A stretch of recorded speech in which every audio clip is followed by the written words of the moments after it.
जय Jagannath. Hello friends, आज ये वीडियो रे हमें +3 third semester BSc paper ethics and value रो यूनिट 4 रा हमें जोटा अछि वर्क एथिक्स रा हमें सिलेक्शन 2 मार्किया और 5 मार्किया क्वेश्चन आंसर डिस्कशन करबा। देखंतु 2 मार्किया और 5 मार्किया जहां भी क्वेश्चन आसीबो सब एउठू आसीबो, तो समस्ते कोन करंतु ए क्लास टी को केही भी मिस करंतुनी, एतिकी पढंतु एको बुझंतु, ताहाने आपण एग्जाम रो भलो करि परिबे। तो ए जो यूनिट 4 अछि से भलिया कौनसी भी कष्ट टॉपिक रे नाही, कौनसी कष्ट टॉपिक नाही, खाली टिके क्लास टी को देखंतु बुझंतु आ जहा द्वारा आपनकर जो भी यूनिट 4 रे एग्जाम रो जो भी यूनिट 4 क्वेश्चन आछे सब रो आंसर देई परिबे। तो आगो को मयूरभंज यूनिवर्सिटी रो एग्जाम अछि आ उत्कल यूनिवर्सिटी रो एग्जाम अछि, समानक पई ए क्लास टी बहुत इंपोर्टेंट रहइबो। कार्यनीति वर्क इथिक्स बा वर्क इथिक्स काहा को कहा जाय, मोस्ट इंपोर्टेंट क्वेश्चन देखिबे। ए क्वेश्चन आसीबो एग्जाम रो। कार्यनीति माने काम करिबा समय रे मानवीय मूल्य नीति सदाचार और नियम को अनुसरण करिबा। आमे कौनसी गुटे कार्य करूचंती, किछि नीति नियम को अनुसरण करिकि आमे कार्य करूचंती, सेइटा को आमे वर्क इथिक्स कहबा बा कार्यनीति सेइटा कहबा। तो कार्यनीति आमे काहा को कहबा, आमे काम करिबा समय रे जेउ सब नीति गुडा को पालन करूचंती सेइटा को आमे कार्यनीति बा वर्क इथिक्स कहबा। जेमिति कि आम प्रधानमंत्री किंबा जेकोसी उदाहरण नहीं पारिबा, जने शिक्षक डाक्तर प्रधानमंत्री से माने कार्य करूचंती, तो से जो प्रधानमंत्री किंबा कौनसी भी शासक से माने जो कार्य करूचंती से माने गोटे नीति की नहीं कि कार्य करूचंती, तो सेइटा होची ताकर वर्क इथिक्स हला। तो शिक्षक डॉक्टर समस्त किछि ना किछि नीति की नहीं कि काम करंती, सेइटा को हमें वर्क इथिक्स कहबा। यह जने व्यक्तिंकर कार्य प्रति दायित्व सतता समय पालन और कर्तव्यबोध प्रतिफलित करे। भल कार्य नीति थिले कार्य क्षेत्र रे शिष्टाचार सम्मान और वृत्तिगत सफलता मिले। जदि आमे जो नीतिटा हमर भल थिबो ताना आमे कोन करबा ना कार्य क्षेत्र रे शिष्टाचार होबा, माने सम्मान मध्य पाइबा, वृत्तिगत सफलता हमको मध्य मिलिबो। जदि आमे कोनोसी गोटे उच्च पदवी रे रहिचंती, आमे काम करचंती बा वर्क करचंती, तो सेइटी जदि आमे कोन करबा ना आम नीति ठीक ठाक न रखिबा, आमे नीति की न मानि की काम करबा, तो सब कोन आमे बेआईन काम करबा, तो सेइटी हमर कोन हबो, हमर सम्मान भी ह्रास हबो, ता सहित वृत्तिगत सफलता मध्य आमे हेइ परिबानी। तो सेथि पई कोन करबा ना आमे कार्यनीति को पालन करबा, जा द्वारा आमे सम्मान पाइबा और वृत्तिगत सफलता पाइबा। तो देखंतु मु आपन टाइम की लॉस करूनी, जोठी ही क्वेश्चन आसीबो सेउडा मु आपन डिस्कशन करछि, एया को पढि जांतु, एग्जाम रे भलो करिवे। कार्यस्थल रे नीतिर गुरुत्व कोन, नीतिर गुरुत्व कोन, कार्यस्थल रे नीति थिले सुस्थ काम परिवेश सृष्टि हुए, या कर्मचारी मानक मध्य रे आस्था सहयोग और आत्मसम्मान बढ़ाई थाए। एठी देखंतु जदि कार्यस्थल रे गुटे नीति थिबो, धर आम सरकार चलिबो कौनसी नीति को नहीं बा कौनसी आईन को नहीं चलबनी, माने मन इच्छा चलिबो, तो सेठी कोन आमे सफल होई परिबा कि सफल होई परिबेनी। सेति पई एठी कोन कहला ने, एठी क्वेश्चन कोन कहला, कार्यस्थल रे नीतिर गुरुत्व कोन कोन आवश्यक रहिछि, हमर नीति कोन आवश्यक। जदि हमर नीति थिबो आमे कोन करबा ना, प्रथम कथा कामटी को सफल भाबर करि परिबा, आस्था सहयोग मध्य पाई परिबा, ता सहित हमर आत्मसम्मान मध्य बढ़ी परिबो। नीतिमान कार्य द्वारा अनुशासन समय पालन दायित्वबोध गढ़ी उठे बा बढ़ी थाए हेइ परिबो। या संस्थार सुनाम और कार्य दक्षता वृद्धि रे सहायक होता है। एटा कार्य दक्षता केमिति वृद्धि करिबो ना, कार्यस्थल जो सब नीति थिबा आमे से सब नीति अनुसार परिचालित हबा, जहा द्वारा समय मध्य आमे ठीक समय पालन करिबा, हमर जेकोसी आम पदवी अनुसार हमर दायित्व थिबो ताको भी आमे पूर्ण करि परिबा। तो सेइटा होची गुरुत्व। तापरे पेशागतता कहा को कुआ जाए, पेशागतता कहा कुआ जाए, पेशागतता माने निज पेशा प्रति गंभीरता दायित्व और नीतिमान आचरण प्रदर्शन करिबा। आमे निज पेशा प्रति जो हमर गंभीरता आमे दायित्व नउचंती, कोनोसी नीतिमान आचरण प्रदर्शन करूचंती, तो सेइटा को आमे पेशागतता कहबा, जोटा हमर वृत्ति क्षेत्र रे जोगुडा को आमे करूचंती हला, सेटा हला पेशागतता। एथिरे समय पालन सठिक कार्य प्रदर्शन शिष्ट व्यवहार और सतत अंतर्भुक्त। या धर आम पेशागत क्षेत्र में देखो, ये धर आम उदाहरण ना आम गोटे कौन कौन भी बिजनेस कर कौन मन कर गोटे दुकान कर कौन करवा, आम शिष्ट व्यवहार करवा, माने समस्त सागर भल व्यवहार करवा। जदि आम व्यवहार खराब कर धर कौन ଆମେ ଗୋଟେ ଦୋକାନ କରିଛନ୍ତି, ଜଣେ ଗରାଖ ଆଇଲା, ତ ସେଠି କହିଲା ଗୋଟେ ଜିନିଷ ଆମକୁ କହିଲା ଅଛି କି ଧର ଗୋଟେ ଜିନିଷ କହିଲା ଆମ ପାଖରେ ନାହିଁ, ତ ଆମେ ସେଇଠି କ'ଣ ଆମେ ଶିଷ୍ଟାଚାର ଥିବା ଦରକାର, ଆମର ଆମେ ଭଲ ବ୍ୟବହାର କରିବା ଦରକାର ତା ସହିତ।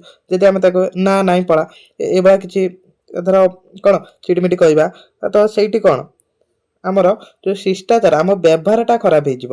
ତ ତାପରେ ନେକ୍ସଟ ଟାଇମ୍ ସେମାନେ ଆଉ ଆମ ଦୋକାନକୁ ଆସିବେ କି? ତ ସେଇଟା ହେଉଛି ଆମର ବ୍ୟବହାର ଆଉ ସତତା ଅନ୍ତର୍ଭୁକ୍ତ।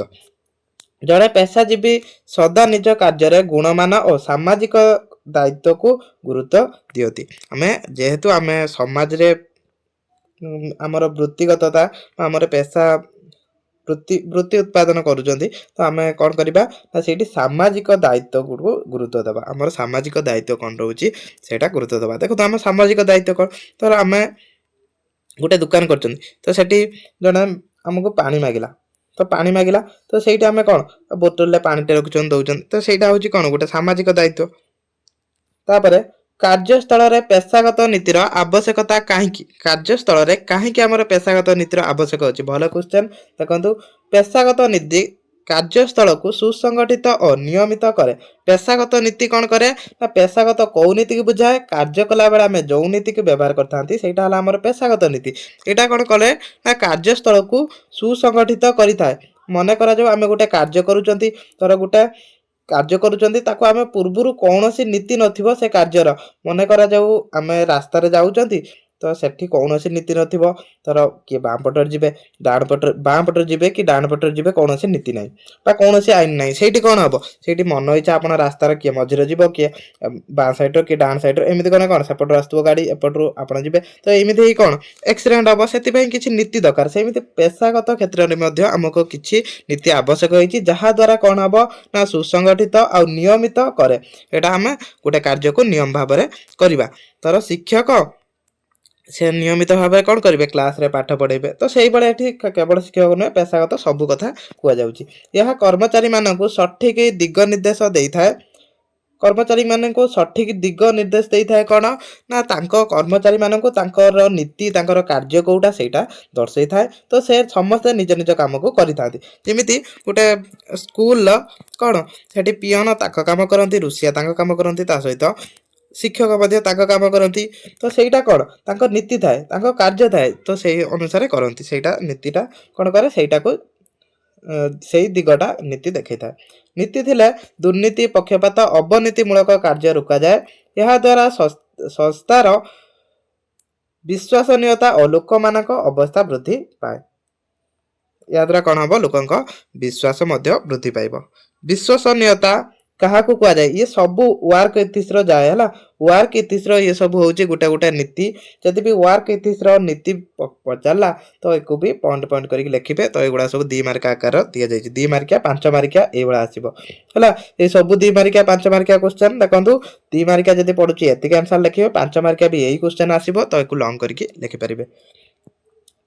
ଏଠି ବିଶ୍ୱସନୀୟତା ମାନେ ଜଣେ ବ୍ୟକ୍ତି ଉପରେ ଭରସା କରାଯାଇପାରିବ।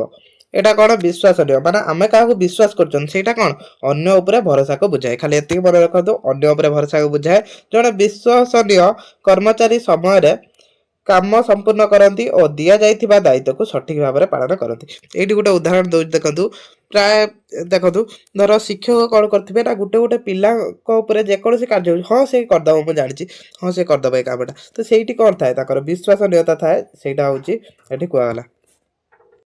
ତାପରେ ପ୍ରଶ୍ନ ଅଛି ସମର୍ପଣର ଅର୍ଥ କ'ଣ? ଏଟା ବି ଗୋଟେ ୱାର୍କ ଇଥିକ୍ସର ଯାଉଛି ହେଲା। ସମର୍ପଣ ଏଗୁଡ଼ା ଲଙ୍ଗ କ୍ୱେଶ୍ଚନ୍ ପଏଣ୍ଟ କରିକି ଲେଖିବେ। 2 ମାର୍କିଆ କ୍ୱେଶ୍ଚନ୍ 5 ମାର୍କିଆ କ୍ୱେଶ୍ଚନ୍ କିନ୍ତୁ ଏଇଭଳିଆ ଆସିବ। ସମର୍ପଣର ଅର୍ଥ କ'ଣ? ସମର୍ପଣ କ'ଣ? ଦେଖନ୍ତୁ ସମର୍ପଣ ମାନେ ନିଜ କାମ ପ୍ରତି ସମ୍ପୂର୍ଣ୍ଣ ଭାବରେ ନିଷ୍ଠାବାନ ହେବା। ଏହାର ଅର୍ଥ ହେଲା କଠିନ ପରିସ୍ଥିତି ମଧ୍ୟରେ କାର୍ଯ୍ୟକୁ ସଫଳତା କରିବା ପାଇଁ ପ୍ରୟାସ କରିବା। ପ୍ରୟାସ କରିବା କ'ଣ ମାନେ ଆମେ ସମର୍ପଣ କରିଦେବା। ଦେଖିବେ ପ୍ରାୟ ସମୟର ଯେଉଁ ମାନେ ପ୍ରାୟ ଲୋକ କୁହନ୍ତି କ'ଣ ମୁଁ ଈଶ୍ୱର ପାଖକୁ ନିଜକୁ ସମର୍ପଣ କରୁଛି, ମାନେ କ'ଣ ପୁରା କଠିନ ପରିସ୍ଥିତି ମଧ୍ୟରେ କାର୍ଯ୍ୟକୁ ସଫଳ ପ୍ରୟାସ କରିବା। ଏଇଟା ତାପରେ କ'ଣ ଆମେ ସମର୍ପଣ କରିବା ମାନେ କ'ଣ ଈଶ୍ୱର ପାଖକୁ ନିଜକୁ ପୁରା ସମର୍ପିତ କରିଦେବା। ସେମିତି ଗୋଟେ କାର୍ଯ୍ୟ କରିବା ତ ଆମ ନିଜକୁ ପୁରା ସମର୍ପିତ କରିଦେବା। ଯେମିତି କୁହନ୍ତି ଆମେ କ'ଣ ମାନେ ଗୋଟେ କାମକୁ ଆମେ ପୁରା ଆମ ପ୍ରାଣ କରୁଛନ୍ତି, ତ ସେଇଟା ହେଲା ସମର୍ପଣ।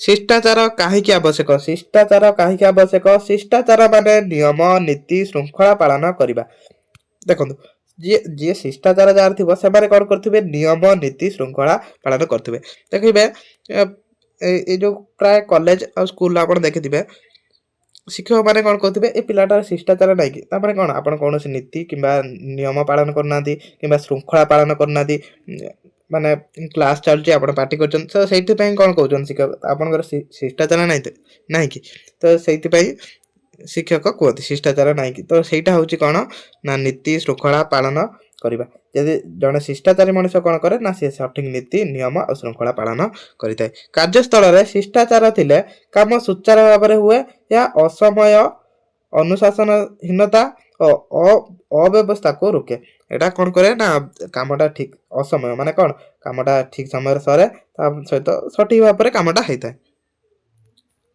तापरे उत्पादकता क्या जाए उत्पादकता क्या जाए उत्पादकता माने अल्प समय और संशोधन व्यवहार करी अधिक और उत्तम काम करबा एटा को होची उत्पादकता कुआ जाए उत्पादक कर्मचारी संस्था रे उन्नति रे गुरुत्वपूर्ण भूमिका नहीं थाए सहयोग कौन आमे सहयोग आमे समस्त कौन निज धर ये सहयोग कौन बा कोऑपरेशन को इंग्राजी रे कुआ जाए ना सहयोग माने अन्य मानक सह मिसी काम करबा एटी देखंतु आमे एग्जाम रो मन करा जाओ आमे एग्जाम देला बेला हमर कोन हला ना पेन कालीटा सरी गला हला पेन कालीटा सरी गला तो आमे अन्य जण कोन कले पेनटा मागिला से हमको पेनटा देला तो सेठी कोन हला से हमको सहयोग कला तो सहयोग कोन ना सेठी आमे कोन मिली मिसी की आमे आंसर देले बा एग्जाम टाको देले तो सेटा हला सहयोग एटा दलीय मनोभाव सृष्टि करे ए सहयोगटा दलीय मनोभाव सृष्टि करे कौन से धर कॉलेज रो फेयरवेल हैला किंबा वेलकम हैला आमे कोन करछन सेठी समिस्ते मिसी करछन तो सेठी कोन होउची हमको सहयोग सेटा होउची आ काम को सहज करे आमे गोटे काम करबा तो सेटा सहज होई जिवो जेहेतु आमे सब मिसी कर दबा सेटा सहज हबो धर फेयरवेल टा हैला कि वेलकम डे हैला कॉलेज रो आमे समिस्ते मिसी करबा जा द्वारा कोन हबो ना सहयोग हेकी कामटा सठिक भाव रे हेई परिबो तापरे सत्यता का कुआ जाए सत्यता माने नीतिमान सत्यवादी और न्यायपूर्ण हेबा सत्यता माने कौन सब नीतिमान हेबा आ सत्यवादी हबा माने सब सत्य कहबा आ न्यायपूर्ण जोटा ठीक सेटा को ठीक कहबा तापरे दायित्वबोधर अर्थ कौन दायित्वबोध माने निज काम फलाफल दायी हेबा दायित्वशील व्यक्ति निज कर्तव्य को समय और सठिक भाव में पूरण करती जाए देखु धर कौन से गोटे कार्य जड़े सठिक भाव में कला तो आप कौन कहते ये लोकटा दायित्ववान लोकटे जोटा को ठीक भाव में कर तो सहीटा कौन ना दायित्वबोधर माने हूँ काम को फलाफल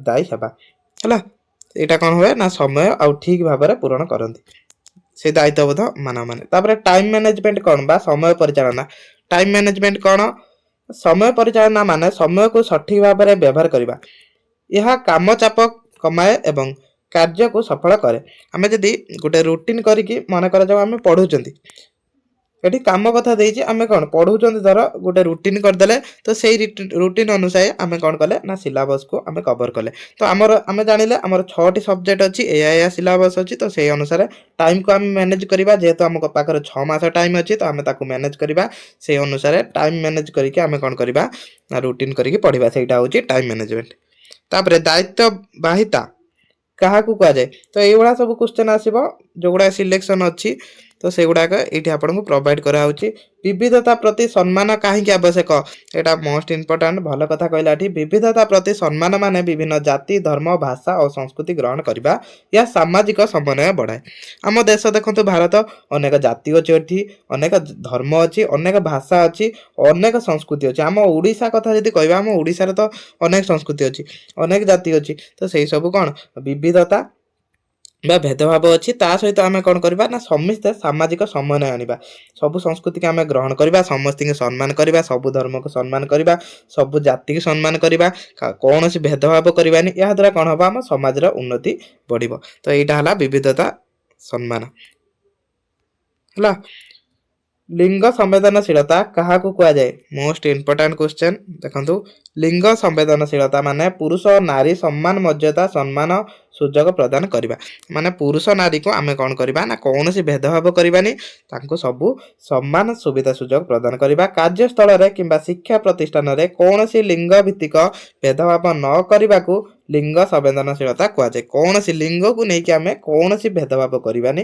तो सहीटा लिंग संवेदनशीलता कहुए तो एबे आ लिंग को नहीं कौन भेदभाव सेमती ना कहीं समस्त को सामान सुजोग दि जाऊँगी आउरी नारी मान को टिके कौन सबू क्षेत्र में भी एवं सुजोग दिहला सुविधा सुजोग सबू चाकरी क्षेत्र ठार आरंभ कर परिष्कारता गुरुत्व कौन परिष्कारतार गुरुत्व कौन परिष्कार माने देह मन कार्यस्थल और परिवेश को सफा सुतरा रखा परिष्कार परिवेश मनुष्य को सुस्थ सक्रिय रखे तो एगुड़ा सब इंपोर्टाट क्वेश्चन अच्छी मुझे प्रोवाइड कर मयूरभंज यूनिवर्सिटी एग्जाम अच्छी सहित उत्कल यूनिवर्सिटी भी एग्जाम अच्छी तो समस्ते कौन करूँ ये सब इंपोर्टाट अच्छी पढ़ी जातु तापर स्पष्ट चिंताधारा आवश्यक कौन ये सब क्वेश्चन आसो देखिए छात्र छात्री आचरण विधि कौन यहाँ भेरी भेरी इंपोर्टाट क्वेश्चन आचरण विधि कौन माने आम शिष्टाचार हवा शिस्त पालन करवा ये सब हूँ तार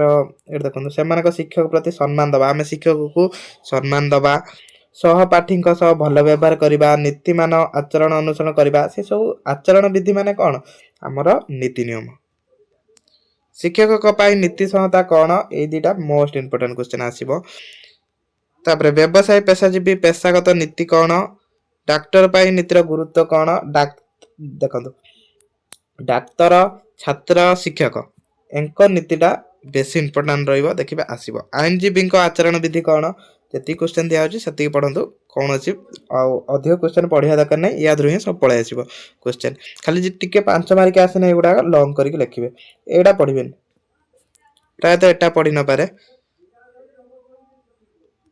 एटा पढ़े परिवेश सचेतना कहीं आवश्यक परिवेश सचेतना आप आराम से लिखिपारे कि ना परिश्रम अर्थ कौन तापर क्वेश्चन अच्छी कार्यनीति किपर सफल आने तो ये क्वेश्चन पढ़ी जातु देखिए यूनिट 4 जी भी क्वेश्चन आसो सबू 2 मार्क 5 मार्क यूँ आसो तो क्लास टी को ये रखा जय जगन्नाथ जदि क्लास टी हेल्पफुल होती समस्त चैनल को सब्सक्राइब करूँ लाइक कमेंट निहाती भाव करूँ आगू आम 4th सेमिस्टर क्लास करवा आ पीडीएफ पाइबा टेलीग्राम जॉइन हूँ जय जगन्नाथ।